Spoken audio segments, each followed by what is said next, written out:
I did grow up here. I was fortunate enough to live here most of my life growing up.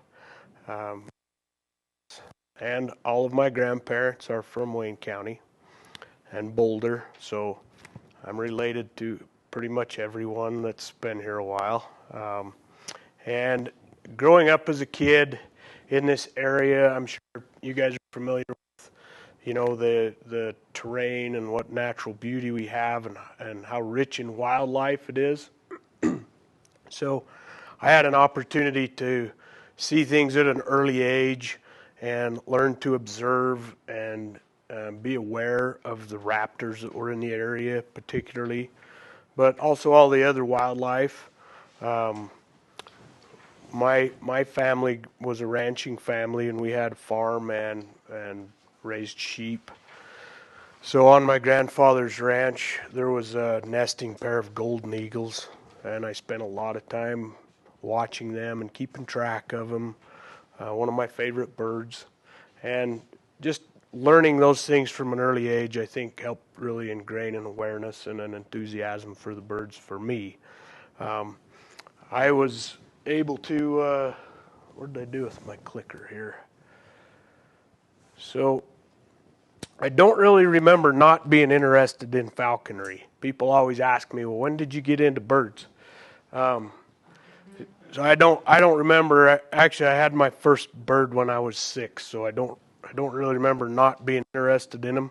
The first books that I read were bird books, and I was involved with rehabilitating and go the right way here. Birds that the Fish and Game, would need assistance with, helping orphaned ones. Um, One of my favorite birds in the area, the kestrel. So in our area, we have a pretty interesting variety because we have such a variation in habitat and elevation. Probably more so than a lot of other areas in the West. So we have four falcon species that we see regularly. We have the kestrel, merlins, or a small falcon that comes here primarily in the winter, and they're expert small bird hunters. And they like our area, particularly in the winter, because of the horned larks. I don't know if you guys are familiar with horned larks. They're a really neat, cute little bird. They like the open country. They're super tough. If you go out, like on Parker Mountain, you go out on the windiest, coldest day, and it's nasty, and you'll see a little horned lark, and he's just happy as a clam out there picking around on the tumbleweeds or something like that. Merlins love chasing them, and they're fun to watch. Small falcon, like dove-sized. Prairie falcons. Prairie falcons are fairly common in our area. Very aerial, neat birds. They specialize in hunting things right next to the ground. Their hunting attacks are oftentimes right on the deck, high speed. Pretty interesting to watch. And then the infamous peregrine, my favorite. We have quite a few peregrines in this area, and fortunately, when peregrines were in the decline and were knocking at the door of extinction, this area held peregrines pretty good, just because of its isolation and its richness in small birds that maybe didn't depend on agriculture. Birds like swifts, we have a lot of white-throated swifts, cliff swallows, things like that.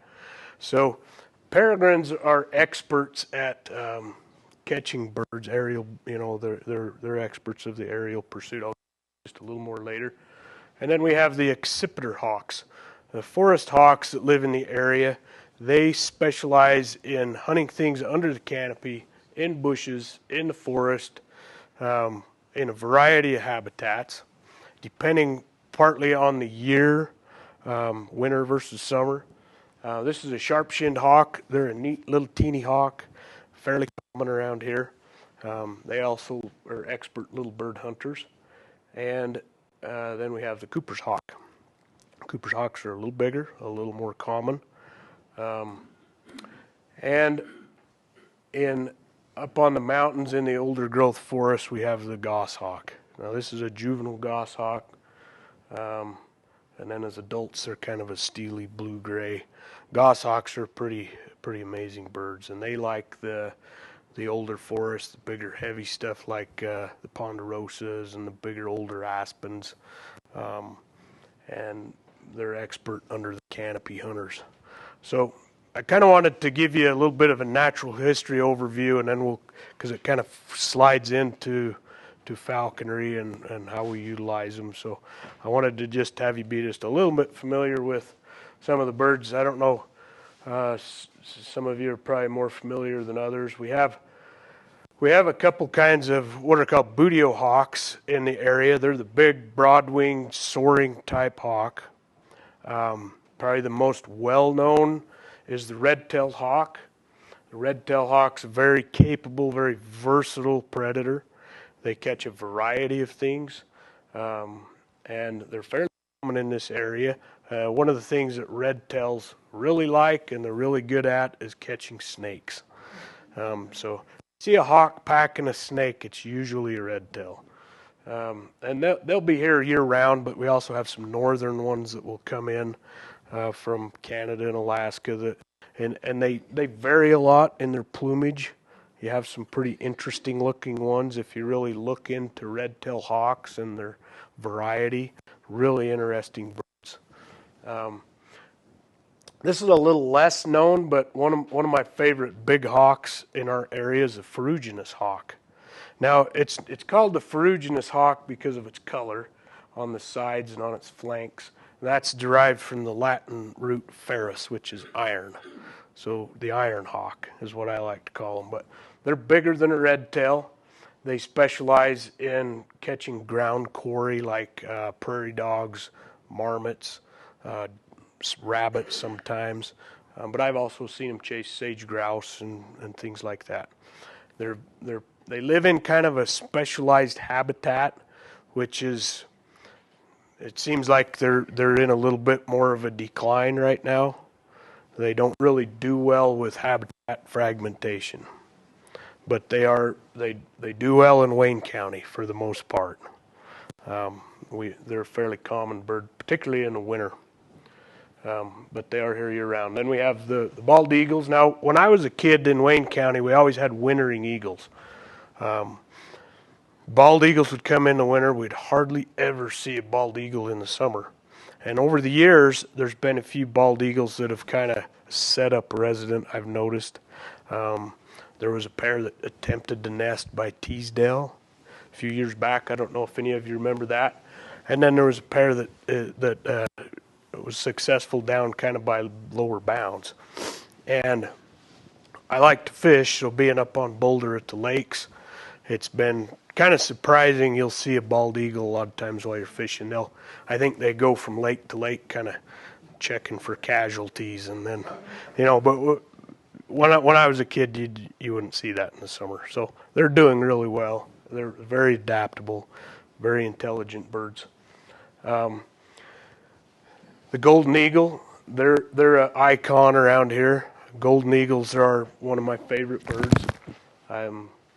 Golden eagles are successful at nesting in this area, and they stay year-round.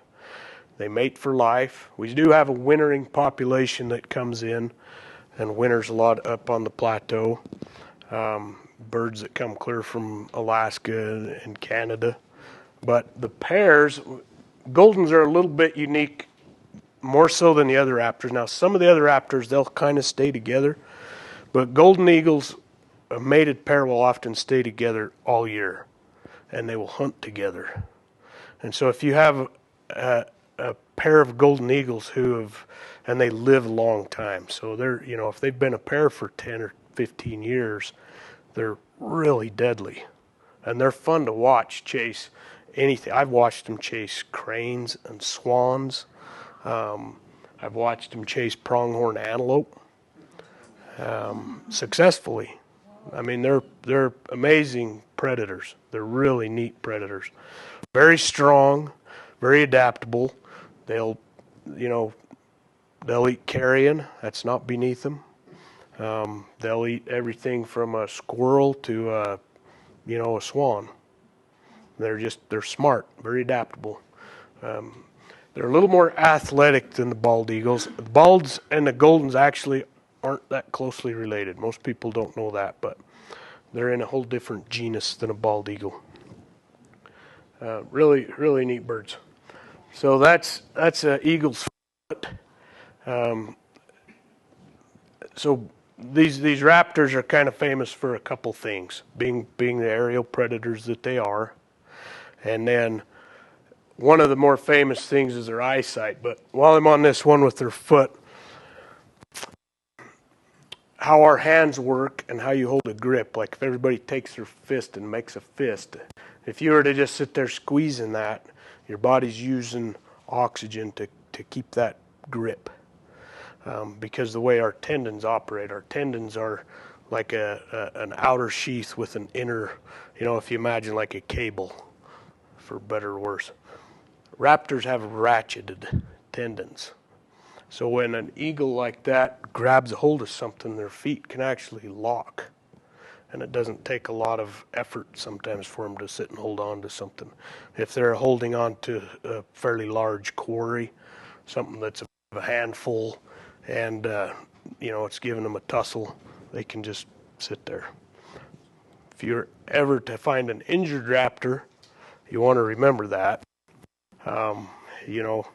You'd never want to just go up and grab a hold of a eagle that's injured along the road, because it might grab you back. And they're sometimes hard. I learned that when I was a kid. I'd get grabbed by my hawks, and you're prying out their talons and things like that. And sometimes, and it was amazing how tough they always would want to put something over them and let them get a hold of it, and be pretty careful if you had an injured bird or something like that. We can discuss that a little more later. Sight is probably the most famous thing that these birds are known for. Eagle eyes, falcon eyes. And the studies that I've looked into on their eyesight indicate that there's some interesting things going on with their eyes. First, they have two retinas. They have infinitely more receptor cells on their fovea, a lot more cones and rods. And they found that they're through tests that they're seeing a much broader light spectrum. So they were trying to determine how these kestrels were finding voles, and this was a study over in Europe, that they would hover out over the meadows, and they were finding these voles, and these ornithologists were like, how do they find them? Because there's no way they should be able to see them. And they had some falconers that would, volunteer to help bring their birds out, and they did some different tests. But they've kind of determined that they can see urine trails. They reflect UV light. So our eyes don't see it, but a raptor's eyes do. And then my own personal experience with having birds, having my falcons up in the sky, they learn pretty quick how to use the air currents. So a falcon wants to go, let's say, up, they'll go up out of sight, but they want to work this piece of air. And I would watch my falcon or my hawk working that thermal and soaring, and then leave it and travel across the sky like it's chasing something. And you'd think, what is it after? And I'm watching with the binocs, and it would go over, and all of a sudden, poof, fan out.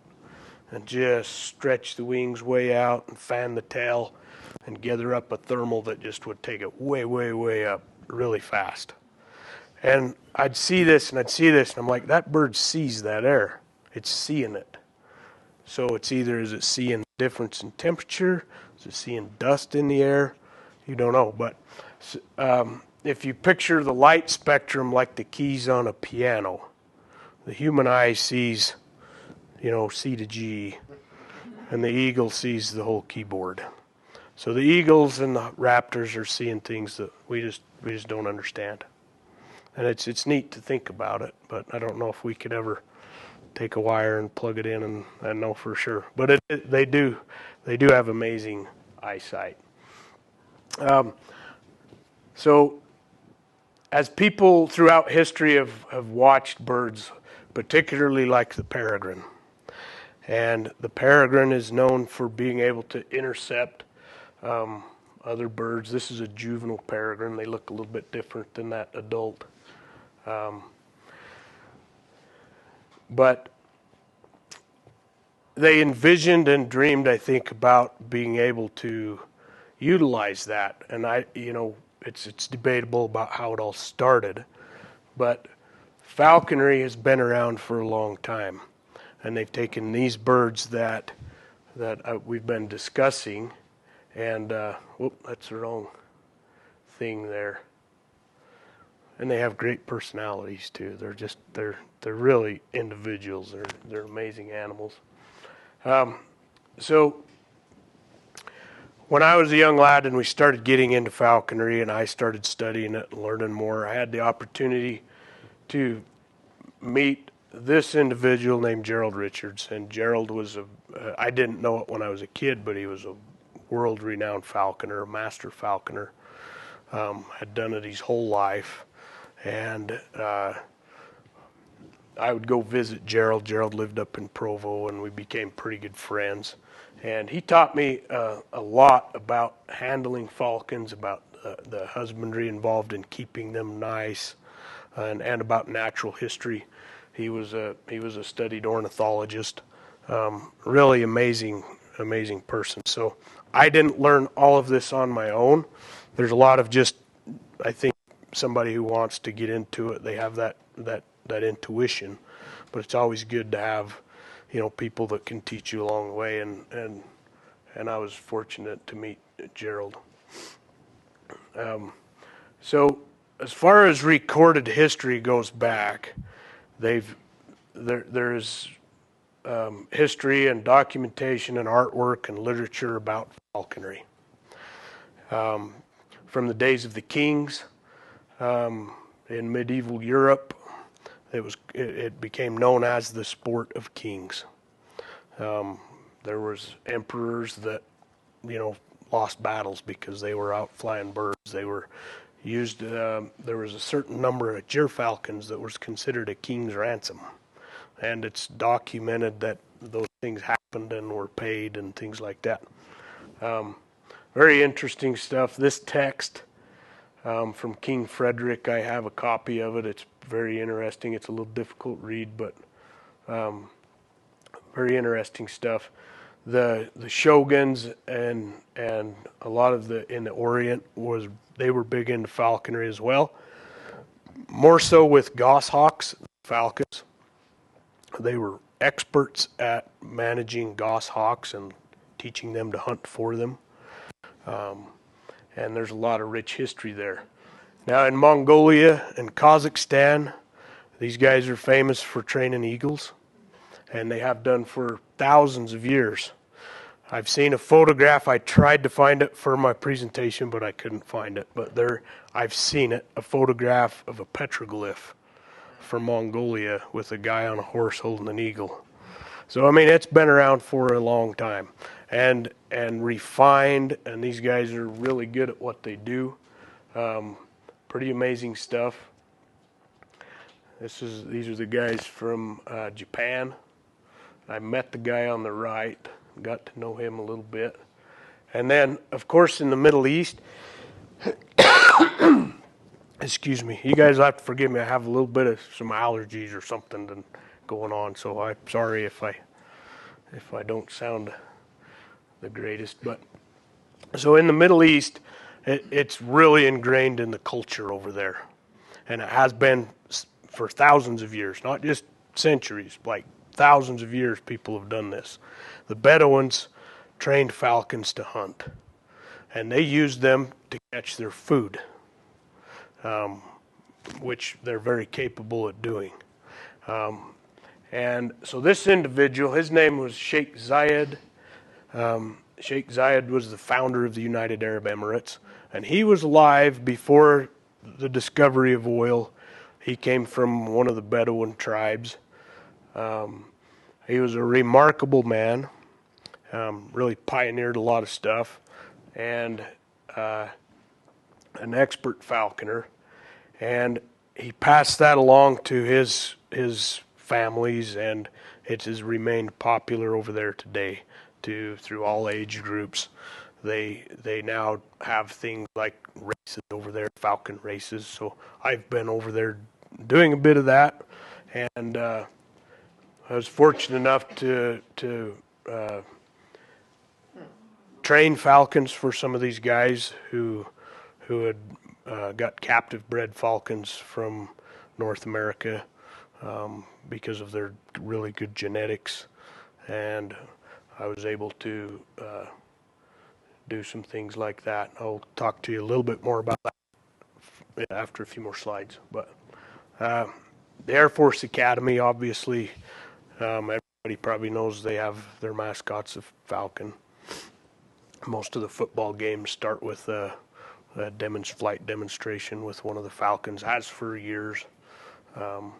So, you know, and for a good reason. I mean, they're kind of the embodiment of aerial, you know, dominance and things like that. So they have a cadet program over there. This is one of my favorite falcons, right here on a duck. So I wanted to put this picture in because this bird's 17 years old. I still have her, and it is this bird's grandmother. So most falconers, there's a couple things that have kind of been ingrained in falconry tradition over the centuries. One is usually a falconer will get a young bird, and it's usually wild caught. The birds are caught using some of the bird's favorite food to bring them in. They're netted in a manner that's safe, and those birds are trained, flown, hunted with, and then traditionally released. So most of the birds that you would see like over in the Middle East are young birds, and almost all of them get released in the spring. So in a lot of ways, they're probably helping a lot of birds out because their young birds have a very high mortality rate, like 80% during the year, first year. So that's kind of been the tradition amongst falconers. Now in modern times, captive breeding techniques have been developed, and by being able to pair up falcons in a facility at a certain time of year, sometimes with the use of artificial lighting to kind of get them going. And one of the reasons those came about was the necessity for captive breeding. I'm going to thumb through a few of these.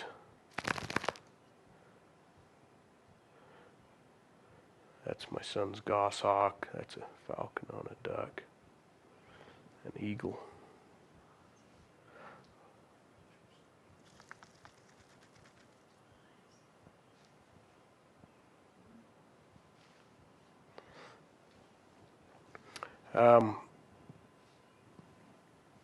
You know, falconry, it just teaches you so much. It teaches you a lot about yourself, about nature. There's just a tremendous relationship and being out in the wild. The awareness that people develop, and it's really great to see younger kids, younger people with how everything's interconnected and the awareness to other animals, because if you're flying your falcon, you're aware of the things that are dangerous to it. You're aware of their interactions with other animals. That's my daughter. And then that's my son and my soon-to-be daughter. So anyway, with captive breeding, with the decline of the peregrine, everybody's probably familiar with that. If you're not, peregrines during the era of DDT, which was mostly in the 70s and early 80s, those pesticides accumulate in birds that eat that. It's a pesticide, so like let's say a small bird eats a lot of bugs, that accumulates in that bird, and then a peregrine eats the small bird, And so it just concentrates all those negative things. And what was happening is the wild peregrines were becoming kind of toxic.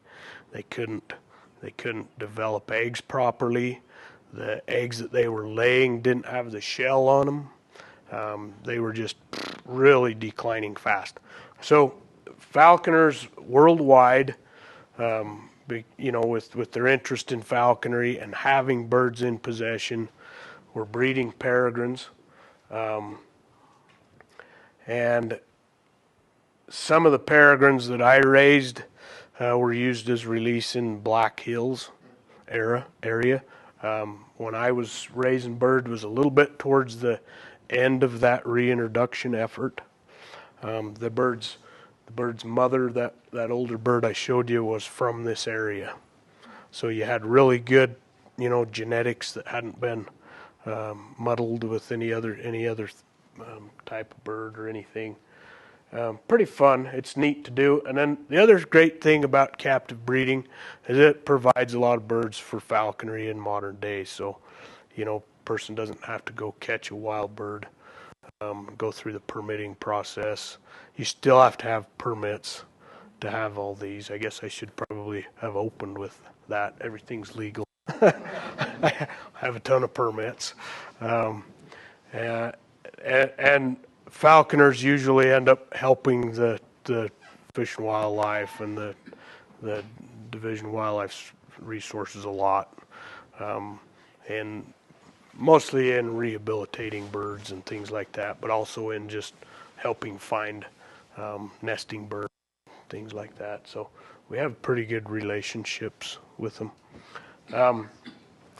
So I've got a few pictures here from one of my trips over to the Middle East that kind of, was that okay? Okay, something was making a noise there. All right.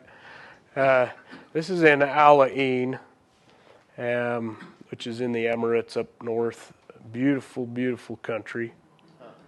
And you get to see a couple things that's pretty interesting, is how important culture is to them.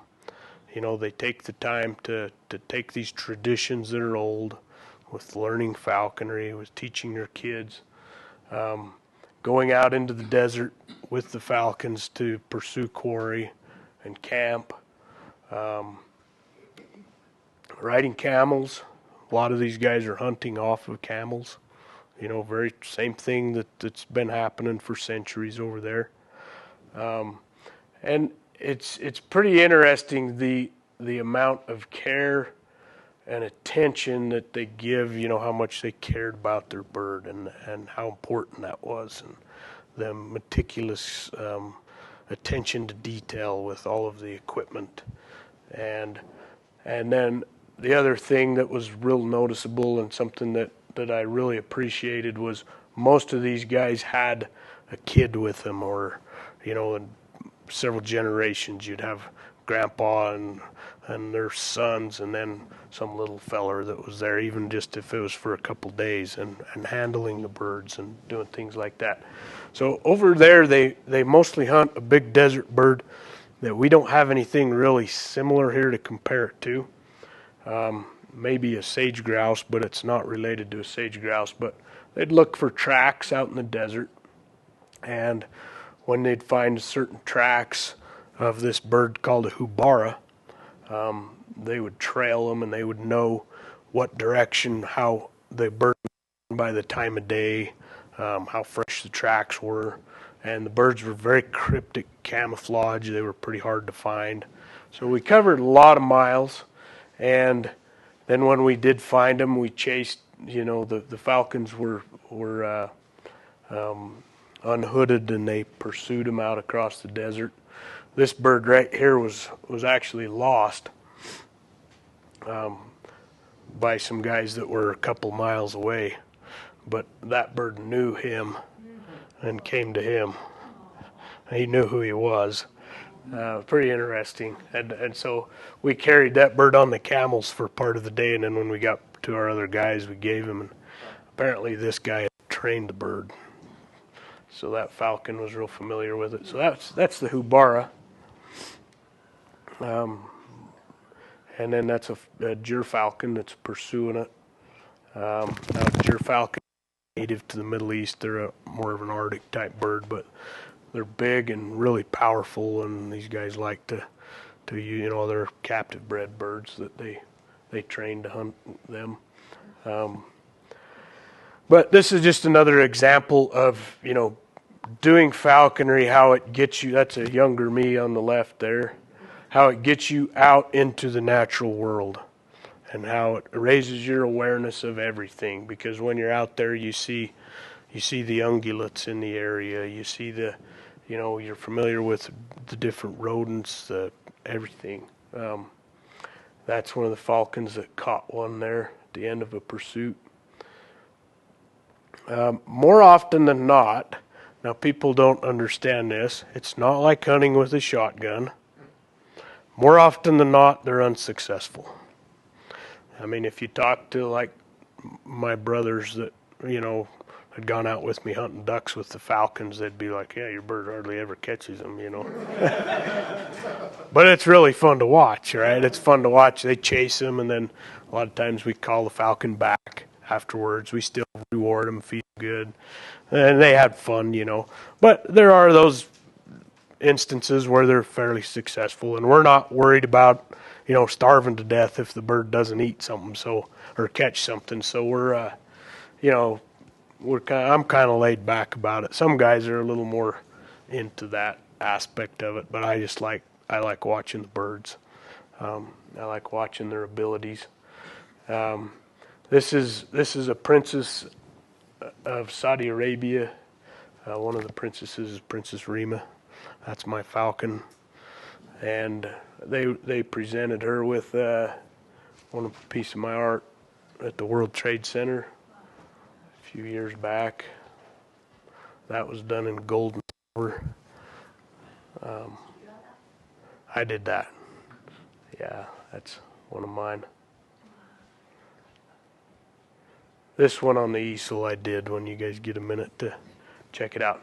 Now, since we have a little bit older audience, we'll kind of tell you a little more about some of the adventures that have been pretty fun.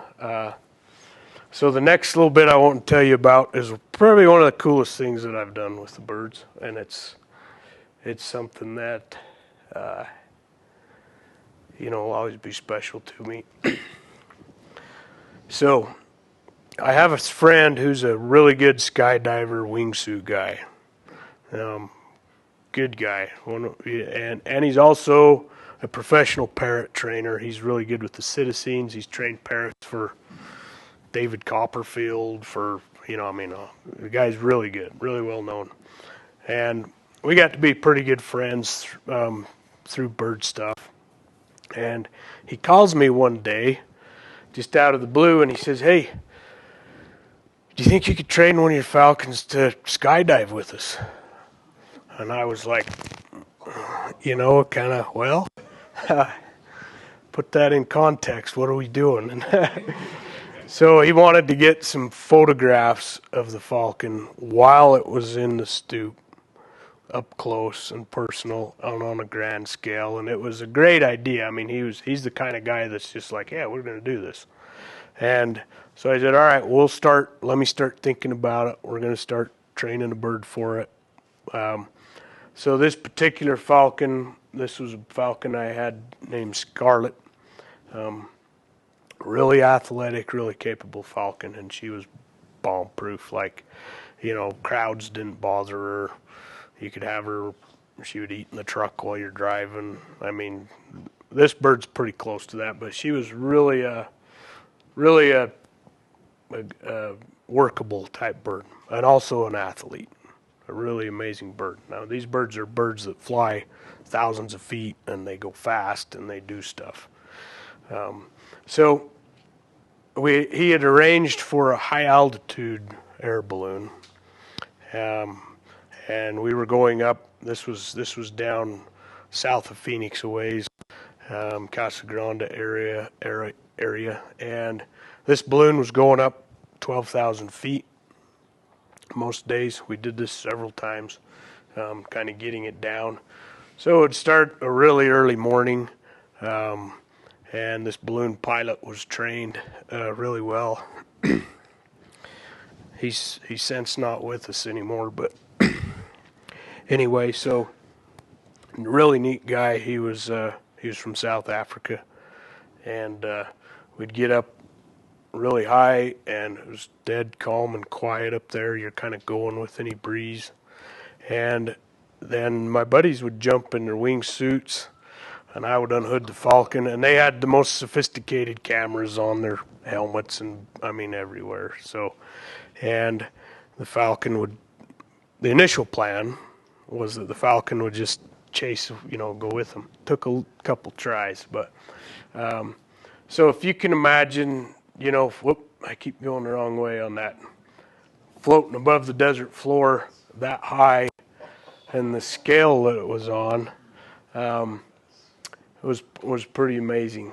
And this opened my eyes as well, because I had done almost everything with falcons and stuff that you can do. I thought, well, I've seen about everything with the birds.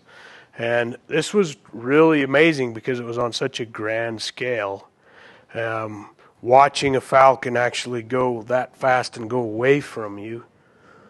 And the thing that surprised me was her awareness of our situation and keeping track of us. So we'd lift off in this air balloon and sometimes go 30 or 40 miles. She was never less than half a mile from me when we got done. She was always close. And the first day, she kind of went after him, and then she stayed with me in the balloon all the way to the ground. She was flying, but she was like, knew that I was in it, they're smarter than people think. So I'll tell you just a little bit about some of the speeds. We have some GPS transmitters that we can utilize on the Falcons, and I helped develop those, and they are very accurate at measuring speed and altitude. We've tested them. I'm also a helicopter pilot, so we've had them on the skid of the helicopter and on a Falcon and tested them and checked them, and they're accurate. I've had one of my Falcons go 232 miles an hour. That was a bird that was 6,000 feet above me, chasing some racing homers that were 3 miles away.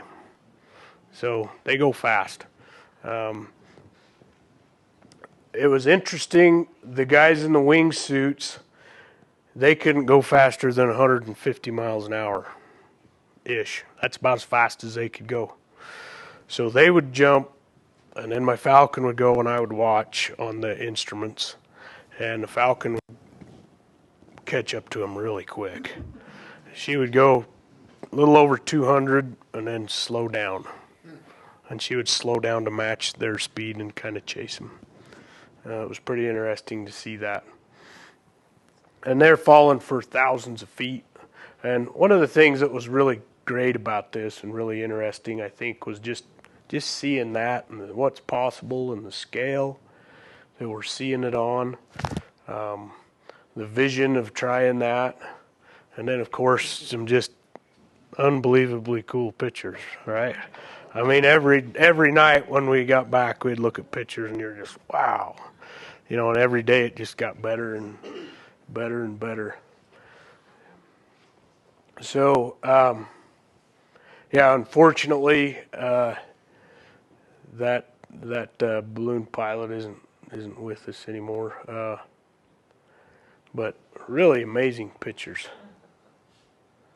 And that's the Falcon just coming right by. And she's just playing around. So what we did is, I'm going to go thumb back real quick here. I should have mentioned this. So I have you can see there's a parachute and a line with a little treat on it. And that ended up being a little rubber ball with a piece of some bird on it. We had to kind of refine that to keep it straight while they were going that fast. And then she was just chasing it like it was her toy, right? So she's trying to just grab that from them. And then when she would get close, they would let go of that, and she would grab it and just go to the ground with it. And then we were recovering it after we landed in the balloon. We had a vehicle on the ground. I would hurry and hop in and go get the falcon. Really, really fun adventure. Yeah, they go all kinds of directions there. So one day, it was, I think, the last day, and it still boggles my imagination. But we watched her go down after him. No, it was the second to last day, I think, that we did it. And a few minutes later, she was flying around us by the balloon. And then back down again and gone. And they're just so aerial. And if you guys ever have the opportunity to go watch them, up on these big cliffs, and you can watch a peregrine play in the wind. And they're such masters of it. I mean, they make it look so easy, and they're really fun to watch. I mean, I could sit there for hours and hours. My wife knows that, watching them.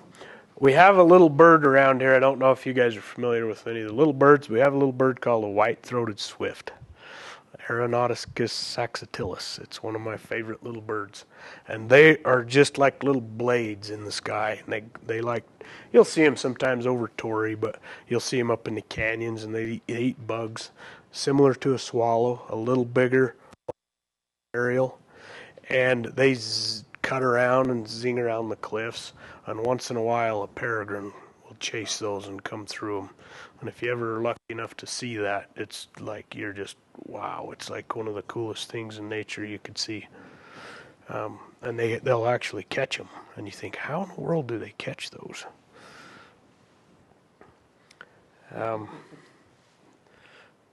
Yeah, so that was a pretty fun adventure. How are we doing on time? I don't even see a clock. We're good. We're okay. So this clip here on the end, I have a quote from Sheikh Zayed. Falconry is a constant reminder to us of the forces of nature, of the interrelationship between living things and the land they share, and of our own dependence on nature. And I think one of the greatest things that I've learned from falconry, doing it my whole life, is just how much you appreciate the natural world and how much you understand it better. I know I've mentioned that a couple times as I've been talking to you, but you're handling the bird on a daily basis, every day. You're training the falcon. You're putting it out in the wild. You're pursuing wild quarry with it, and you're just doing that all the time, to where you're really in tune with things that are going on around you. It makes you more aware, even when you're not with your bird.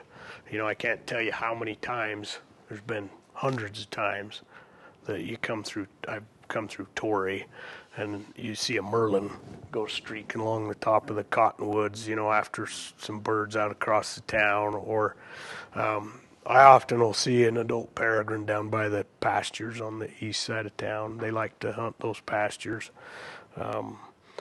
You're just always kind of watching, and you'll notice sometimes, just by what the other birds do, you'll see a flock of doves all of a sudden scramble. And it's like, well, you hit the brakes, because you go, there's a hawk right here somewhere. Something's going to happen. You see, so it's really, really true about that. And I think as you learn about falconry and you learn about taking, a bird like this and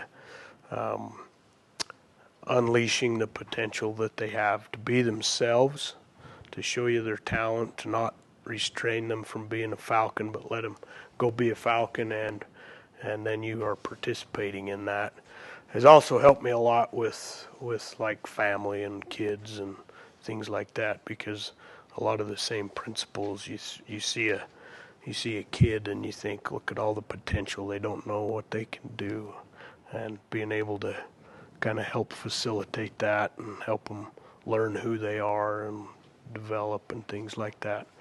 I'm going to unhood this. So kind of back to a couple little basic things. I can tell I've kind of missed over a few things, but obviously you see that she's hooded. Okay, because eyesight is so important to these falcons. It's an instinct when it's dark for them to hold still, no matter what's going on.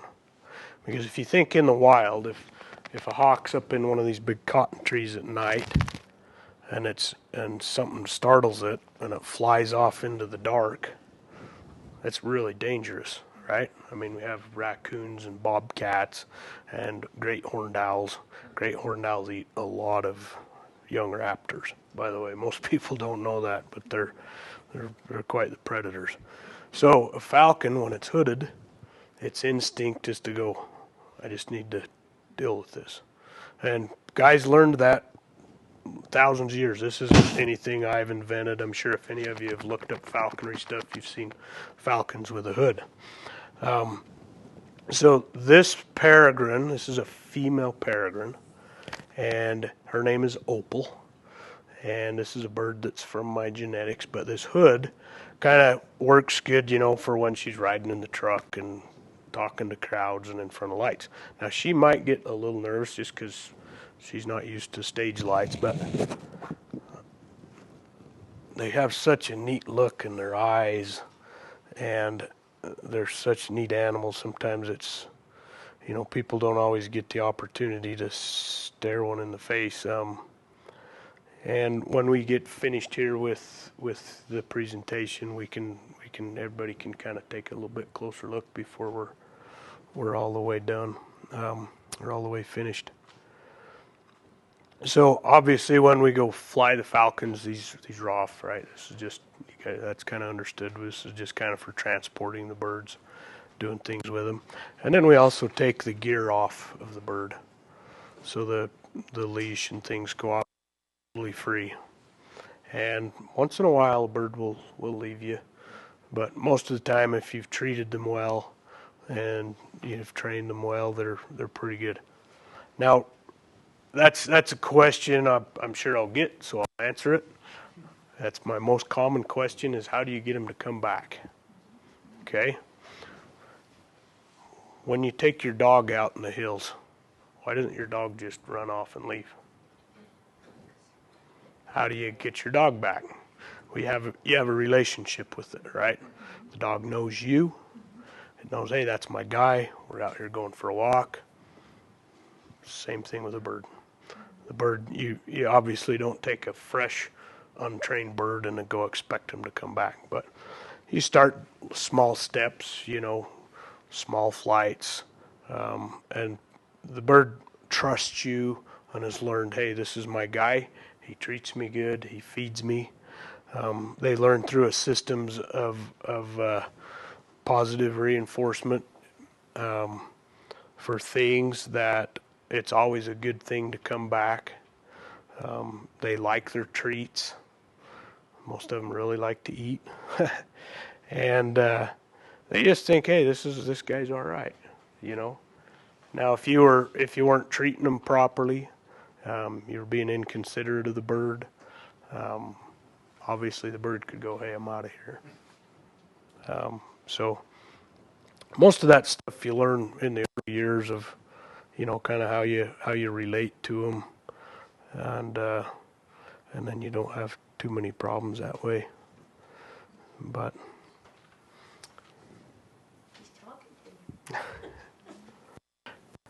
ethically, right? Yeah. Daryl, and anybody who has questions here in the Roost, you need to come to the mic. Those of you watching on Facebook, just go to the chat and John will take care of that. Sure. Your son and daughter have a built-in deal with you as a trainer and you as having birds. But if someone wants to become a falconer, what comes first, the bird or the training? Or The chicken or the egg? Yeah. Okay. Usually, when a person, and it can be of any age, you're never too old to learn about falconry and get into it, and do well at it. But when someone becomes interested in falconry and is serious about doing it, there's a couple things that they have to do. They have to, you have to be licensed through the Division of Wildlife, and that involves taking just a skills and knowledge test. Pretty straightforward. Kids pass it, with some reasonable studying and tutoring. And then you have to have facilities to keep the bird that are up to the standards that are set forth per the regulations. And those have to be inspected by a conservation officer and signed off. So it's set up for the safety of the bird. And then the most important thing that they make sure happens is a mentorship. So you cannot get into falconry without apprenticing under someone who is a master falconer or a master or a general. But so if somebody lived in Torrey and you said, hey, I really would like to learn about falconry and like to get into it, I know a guy. So you would get in touch with someone like myself who has to sign that, hey, I agree that I'll help this person. I agree that, I've seen his facilities, things like that. And then there's all the gear, properly fitting hoods. These things are all handmade for the bird's safety and for yours, and just the health of the bird. There's kind of a system set up like that. Then once you get your licenses and you're green lighted basically to pursue falconry, your sponsor will help you in getting a bird, and that usually is trapping a wild bird, and help you train it, show you how to do it. Most guys will get a bird like a red-tailed hawk is fairly easy first bird. Train it, do stuff with it, and then release it at the end of it if you want. Some guys keep them a while. But anyway, so that's a great question, and that's how you would go about getting into it. Now, some people get a little scared about, you got to have inspections and a test and do all this. It's really not that. It's not that difficult. It's fairly easy. My kids all got into it when they were 12. Now, I know they had me helping them, but they passed the test and took it, and things like that. So now yeah, go ahead. I notice your bird is paying close attention as you speak. Do you communicate verbally with him, like you would with a dog or something? Yeah, I mean they're good at reading body language. So what she's doing right now is she's just trying to figure out what we're doing. She's looking around. That's seriously. She's just kind of going processing. She's going, okay, Daryl's okay, so I should be okay.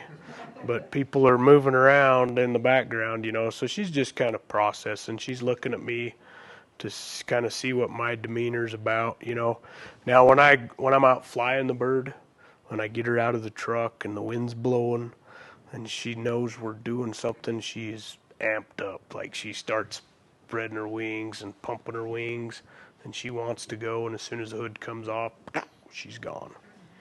So, I mean, if she gets a little nervous with you guys, I can just hood her back up, and she'll be fine. She's not going to get away from me, and nobody has anything to worry about, except maybe the people in the front row. But, no. Daryl, I know you've raised your birds for a long time, and you have some here.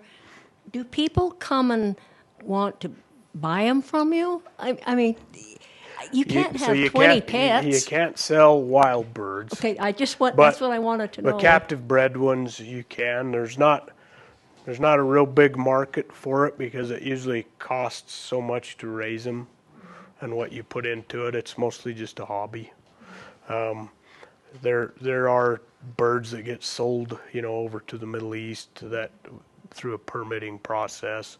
That there is a little bit of money there, but for the most part, it's just a hobby and something that you do just because you love the birds. So how many But falcons do you have? I have a couple other peregrines like her. I have her grandmother and another sister to her who's just a little younger. And then I have a couple of breeding pairs of falcons that I keep. So I've got a few, probably too many if you ask my wife. Yeah, I've got a golden eagle that's old. I just Go ahead. wondered if you could talk a little bit about the training process. Like, if you've got a brand new bird, how do you go about it? How do you train it? So a brand new bird, the very first thing that you work at the first couple weeks is the fear. If you picture it from like our perspective, it'd be like getting abducted by aliens, right? You'd just be going, whoa, what's going on? So you just show the bird, hey, I'm not going to hurt you. That's the first thing. And that involves just a quiet room with not any commotion or distractions, just you and the falcon sitting there for hours.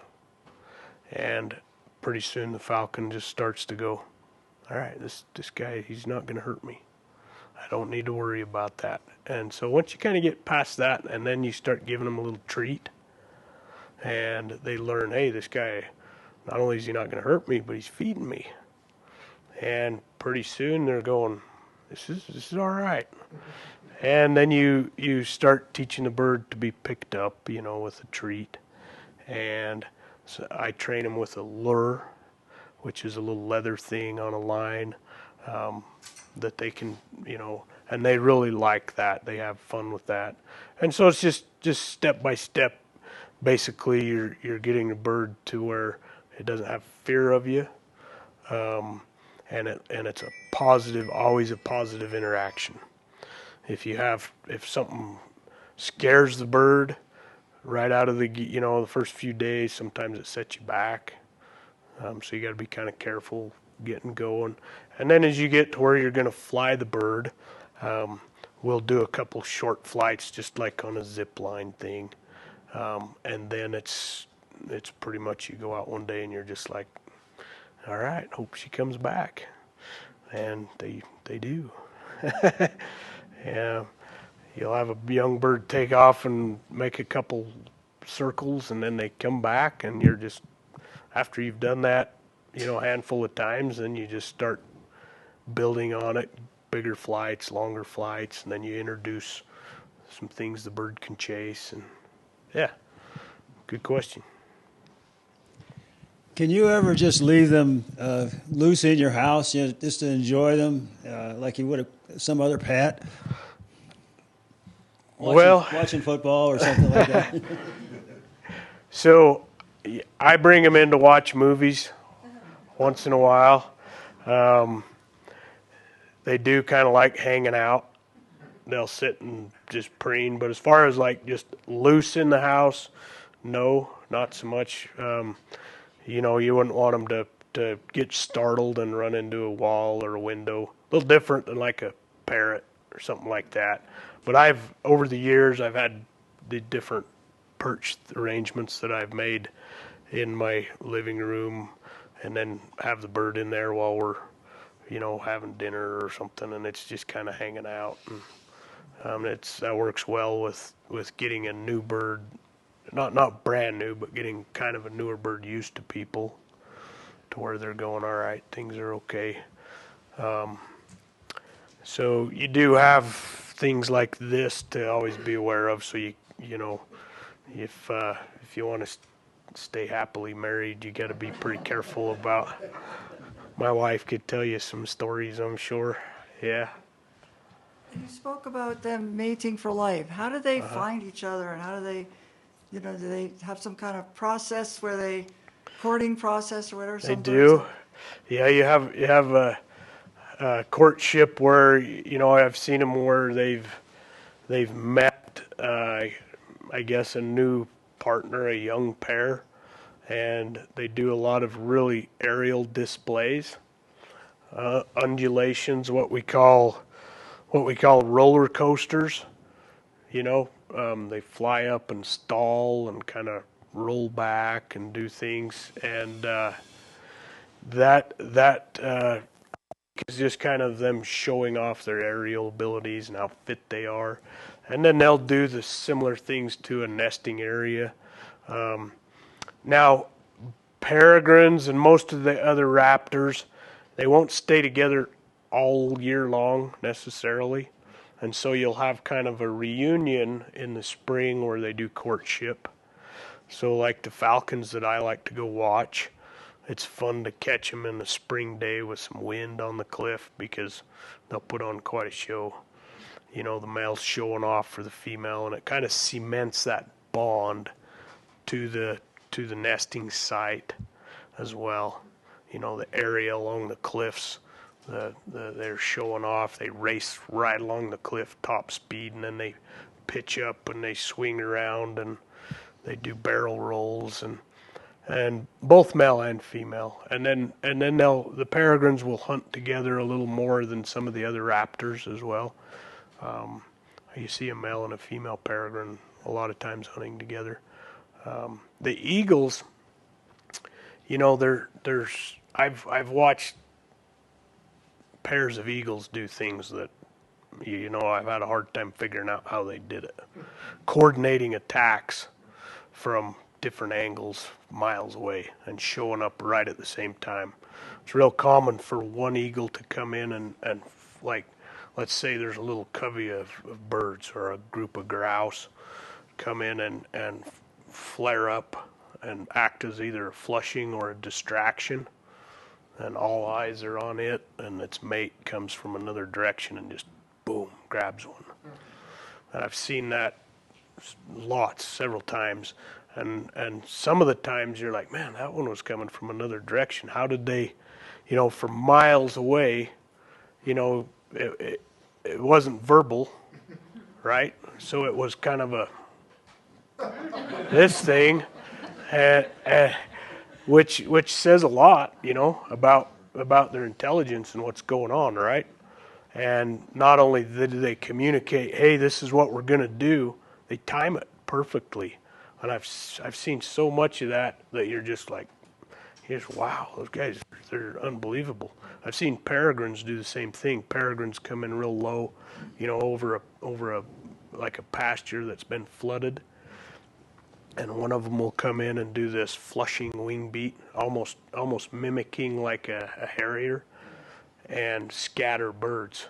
And then the male peregrine comes in from out of nowhere and just grabs one. You know, and then usually they share it.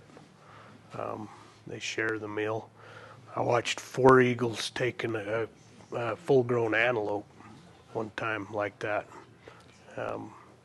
Pretty amazing. You're just like, wow. So I'll tell you a quick story on that note since you're interested in things like that. I was watching a peregrine, and one of the biggest enemies of wild peregrines is great horned owls and golden eagles. So fledgling peregrines can get snatched up by a golden eagle. Now, birds that when they're older and on the wing and they're especially adults, not so much. So I was photographing a peregrine eyrie. I wasn't very, you know, I was kind of at the same elevation as it. And a golden eagle came along the cliff in the wind and was just kind of checking it out. And both of the adults were by the youngsters. And that eagle just went cruising along the cliff, anchored into the wind, and both of the adults left. And was chasing it away, you know, obviously defensive of their nest. Now I've told you golden eagles are a lot of times hunt together, right? So while I'm watching, they're getting out there a long ways in the binoculars, and all of a sudden the male peregrine turns around and comes back, and he's just cooking. Comes right back, comes right past where the youngsters were, and he's looking around, and he lands, and he's just nervous, and he's looking, and all of a sudden here came the other eagle. Came right around the cliff, top speed right at the same level of the shelf where those youngsters were sitting. And I think that had happened before because that male peregrine knew to come back. And I could tell by his body language he was expecting some bad news. Now, if he hadn't known that, if he'd have stayed with the first one, that second eagle would have come in and probably grabbed the young one. Now, that whole event, sitting there, I'm like, did that just happen how I think it happened? Was there that much cognition going on, both from the eagles and the falcons? That was a really neat display of how intelligent both the eagles and the falcons were that day. I mean, I remember going home just going, I think that's really what happened. So pretty amazing. Yeah. So Daryl, Pat Kearney is watching online, and she wonders how a young 12-year-old Daryl found a mentor in Wayne County.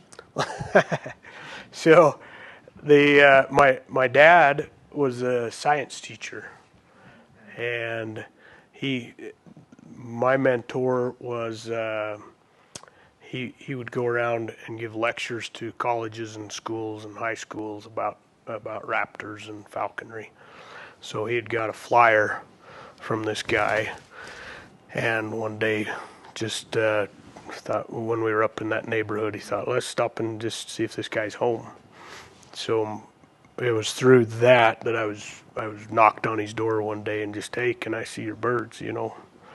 And I remember going in his backyard, and he had a peregrine sitting there on a block, and I was just mesmerized. I just sat there for hours just staring at it, and he probably thought I really had a problem, I think, that guy, but yeah.